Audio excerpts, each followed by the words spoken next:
கனமழை காரணமாக புகழ்பெற்ற வைத்தீஸ்வரன் கோவிலுக்குள் வெள்ள நீர் புகுந்ததால் பக்தர்கள் மிகுந்த சிரமத்திற்குள்ளானார்கள்.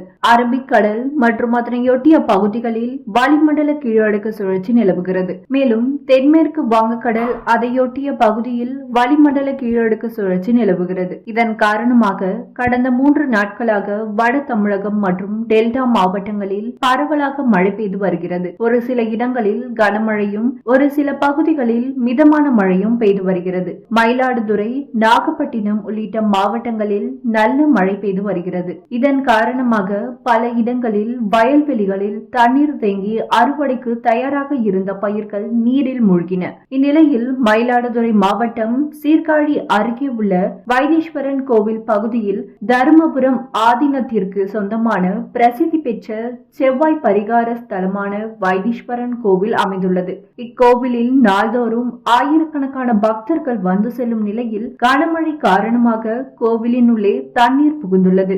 இதனால் கோவிலுக்கு வரும் பக்தர்கள் மிகுந்த இன்னலுக்கு ஆளாகியுள்ளனர். கோவிலுக்குள் புகுந்த தண்ணீரை வெளியேற்ற நிர்வாகம் தீவிர நடவடிக்கையில் ஈடுபட்டு வருகிறது. கோவிலின் முதல் பிரகாரத்தில் தேங்கிய நீரில் நின்றபடி பக்தர்கள் சிலர் செல்ஃபி எடுத்தும் மகிழ்ந்தனர்.